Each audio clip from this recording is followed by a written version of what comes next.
अस्सलाम वालेकुम। क्या हाल चाल है दोस्तों। मैं हूं आपका दोस्त हबीब आजाद। आप देख रहे हैं यूट्यूब चैनल।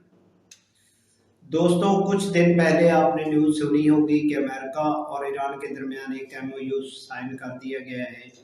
एक मफाहमी याददाश्त पे सिग्नेचर कर दिए गए हैं, जिसके ऊपर दोनों फ्रीकैन की तरफ से ये तसल्ली बख्श मामला था कि अब इसकी वायलेशन नहीं की जाएगी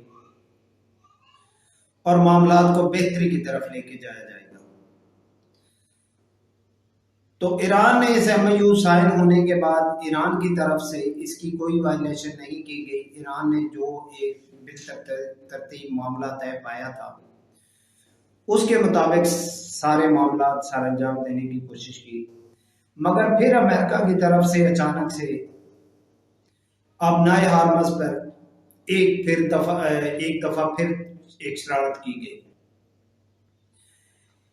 एक बहरी जहाज को विदाउट रूट विदाउट परमिशन गुजारने की कोशिश की गई, जिसके ऊपर यह दोबारा तनाज़ा खड़ा हो गया और फिर सूरत हाल ईरान की तरफ से भरपूर मज़म्मत की तरफ चली। तो उन्होंने कहा कि अगर इसी तरह पे मामला चलते रहे तो ये अमेरिका की बर्बादी तय है, हम इसका कुछ लिहाज नहीं करेंगे। दूसरी तरफ उन्होंने इसराइल के ऊपर ये बात क्लियर करने की कोशिश की है ईरान की तरफ से कि आप ये जो लबनान के ऊपर हमला कर रहे हैं, ये हमले रुकने का नाम नहीं ले रहे। तो अगर आप ऐसा करेंगे, तो अगर आप चाहते हैं कि ये लबनान के ऊपर हमले जारी रहे और हम खामोशी से बैठ जाएं, तो ये ऐसा नहीं होगा। तो ईरान की तरफ से अमेरिका को ये डायरेक्ट फोनिक पे बात की गई कि आप बीच में अब ना आए। अब हम देखते हैं कि इसराइल कैसे लबनान के ऊपर हमले करता है। तो जैसे ही मामला दोबारा ये सरगर्म हुए तो कतर ने फिर उसके अंदर एंट्री डाली। तो कतर की जानिब से ये फिर टेलीफोनिक रब्ता किया गया हंगामी तौर पे ईरान और अमेरिका के प्रेसिडेंट को कि खुदारा आप मेहरबानी करें, बड़ी मुश्किल से हालात को नॉर्मलाइज करने की कोशिश की जा रही है। अगर कोई एमओयू साइन हो गया है तो आप उसकी वायलेशन ना करें, हालात को बेहतरी की तरफ ले जाने दें।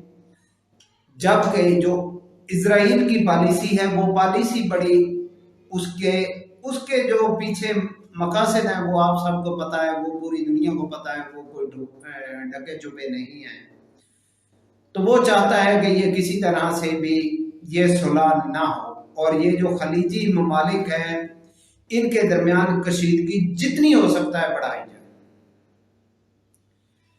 तो पिछले दिनों एक रिसर्च मेरे सामने आई, तो उसमें ये भी लिखा हुआ था, ये मुझे मिला कि मैं पढ़ के हैरान हो गया कि इजराइल की तरफ से पिछले साल में, गुज़िश्ता साल में जो गजा और दूसरे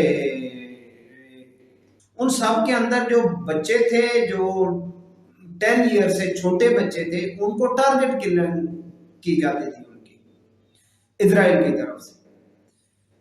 तो ये मेरे लिए बहुत हैरानकुन बात थी। तो बाद में मैंने जब उसके ऊपर सर्च की तो पता चला कि ये टारगेट किलिंग उनके लिए एक खास मकसद के तहत की जाती थी। वो चाहते थे, अब होता कुछ यूं है कि अगर आपकी फैमिली के कोई बड़े हैं, अगर उनके साथ कोई मामला चल रहा है तो वो इतना परेशान को नहीं है, वो हालात को शायद अपने तरीके से हैंडल कर लेंगे। लेकिन जब डायरेक्ट आपके बच्चों का जो मुस्तकबिल होता है वो गैर महफूज हो जाए, हालात इतने बुरे हो जाए, आपको लगे कि हमारे बच्चों की टारगेट किलिंग की जा रही है, तो आप उस इलाके को खैराबाद कहने को तरजीह देंगे। तो इस तरह ये अपने बच्चों के मुस्तकबिल को महफूज रखने के लिए लोगों ने उन इलाकों को खाली करना शुरू कर दिया।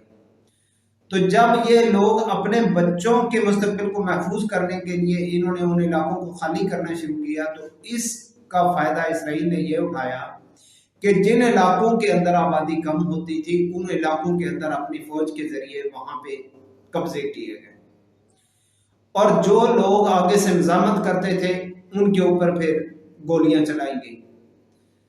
ठीक है, तो इस तरह इसराइल की ये जो पॉलिसी है, आज भी इसको ग्रेटर इसराइल बनाने के लिए ये सब कुछ ऐसे ही चलाया जा रहा है। ये सिविलियन को ज्यादातर टारगेट करते हैं कि सिविलियन खुद को गैर महफूज समझे और यहां से नकल मकानी कर रहे हैं। जैसे ही वो नकल मकानी करते हैं तो वो इलाका जो है वो थोड़ा सा उसके अंदर स्पेस पैदा होती है और मज़ाहमत थोड़ी सी कम होती है, तो ये फौरन वहां पे अपना कब्जा जमाने की कोशिश करते हैं। तो ये सारी सूरत हाल को ईरान ऑब्जर्व कर रहा था। ईरान को ये सारे मामले का पता था कि ये इसराइल की जो पॉलिसी है बड़ी खतरनाक है और ये इस तरह गेम प्लान कर रहा है। और अब भी लबनान के अंदर जो अपने हमले किए जा रहे हैं उसके अंदर भी पता चल रहा है कि सिविलियन को भी टारगेट किया जाता है। तो इसके ऊपर ईरान का जो मौक़िफ़ है वो बिल्कुल वाज़ेह है। उन्होंने कहा कि अगर लबनान के ऊपर ये हमले नहीं रोके जाते तो फिर आपके और हमारे दरमियान कोई भी MOU वैल्यू नहीं रखता, हम इसको रद्दी की टोकरी में फेंक देंगे। हम देखते हैं कि अब ये हमले कैसे होते हैं। तो उधर से दूसरी तरफ से ये खलीजी रियासतों की तरफ से, जिसमें कतर है, अपने सऊदी अरब है, तो इनकी तरफ से ये बहुत ज़्यादा अमेरिका को प्रेशर में डाला गया कि खुदारा आप रहम करें, इन मामलात को क्लोज होने दें तो खित्ते के अंदर कुछ बेहतरी आए। तो अब उनको भी ये लगता है, और यूरोपियन कंट्रीज जिसके अंदर अब बहुत ज़्यादा सुना है कि कशीदगी के मामलात चल पड़े हैं, हालात कंट्रोल से बाहर हो रहे हैं, मुआशी हालात भी वहाँ के डैमेज होना शुरू हो गए हैं इन जंग की वजह से। इस जंग में सबसे बड़ा ये नुकसान ये हो रहा है कि ये जो इंपोर्ट एक्सपोर्ट का एक बिजनेस होता है, इसको बहुत बड़ा धक्का लगता है। मुल्क की इकॉनमी जो होती है वो एक दफा डिस्टर्ब होती है, तो जो उसके अंदर कॉन्फ्लिक्ट होता है, ये जो मामलात होते हैं ये कंट्रोल से बाहर चले जाते हैं फिर इनके ऊपर।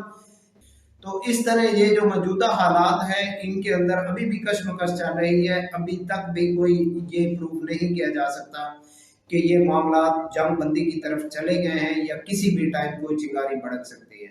जबकि इसराइल अपनी साजिशों से बाज नहीं आ रहा, उसका एक ही मौक़िफ़ है कि हमने जंग जारी रखनी है। अब अमेरिका हमारा साथ दे या ना दे, हम देखते हैं कि ये कैसे मामला चलते हैं। ईरान के साथ वो जंग के लिए हर टाइम तैयार है।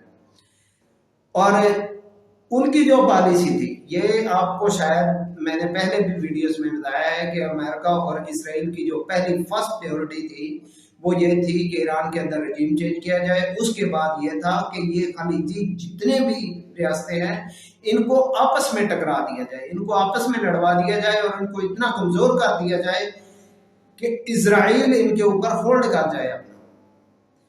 तो ये ऐसे कुछ हालात थे।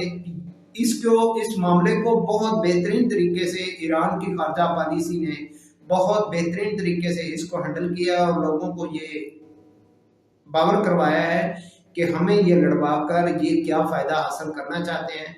तो अभी तक जो मामलात हैं उसमें सऊदी अरब ने भी काफ़ी हिकमत अमली से काम लिया है, कतर ने भी काफ़ी हिकमत अमली से काम लिया है, जबकि UAE जो है वो तो डेफिनेटली UAE और अब भारत के बारे में भी ये पता चल रहा है कि वो इसराइल के साथ में जाके खड़े हैं। तो देखते हैं आगे हालात किस तरफ चलते हैं। इंशाल्लाह नेक्स्ट वीडियो में मुलाकात होगी। दूसरी आपसे लोगों से ये मेरी छोटी सी रिक्वेस्ट है कि आप काइंडली हमारे चैनल को जरूर सब्सक्राइब किया करें ताकि हमारे और आपके दरमियान राब्ता होता रहे, बातें होती रहें, हमें आपकी राय मिलती रहे। इंशाल्लाह नेक्स्ट वीडियो में जरूर मुलाकात होगी।